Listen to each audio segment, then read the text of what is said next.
the training is derived from Professor Moses Powell and many of his students, one of which being Soke Littlejohn Davis. The system is designed, as Professor would say, as for an urban type of fighting. The urban contact that may happen is the type of thing that we're dealing with, because most fights are going to happen in the urban area.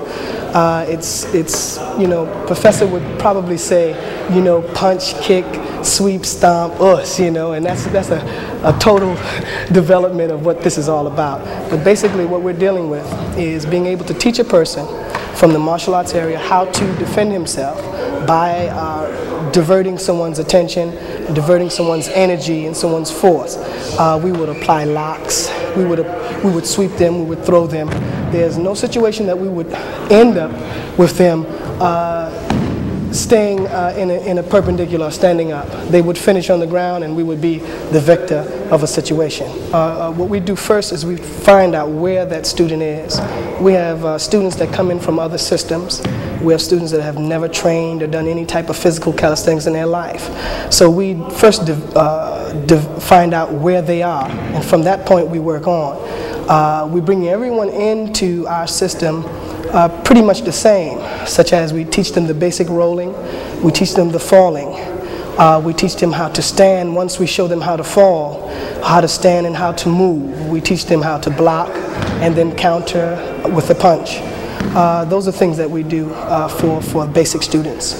The most important thing to remember in coming into our system or into any system of martial arts is that you will get what you put into it.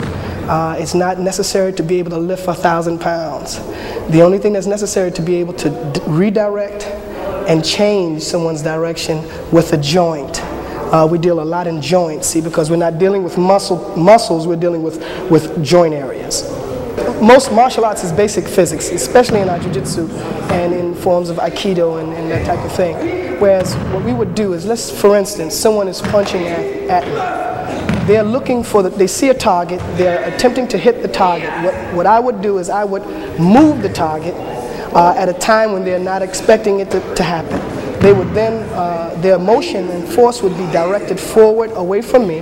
I would then change that direction and send them in the opposite, which would cause a natural flow of their body because of their own weight being rediverted. The martial arts, and particularly the system that I study under Professor Moses Powell and Soke Littlejohn Davis, is a system that is really designed to develop the philosophy portion. There's a lot of philosophy. There's a lot of your mental and spiritual capabilities that that takes a serious part in this. Most people think that it's just about punching and kicking. It's not about that. It's about knowing within yourself that you can do whatever you desire and that you can change any situation or circumstance that comes in front of you. So we always say that martial arts is only 10%. The physical part is only 10%. The mental and the spiritual takes up 90% of our time. We train here at When Worlds Collide, Center of the Arts.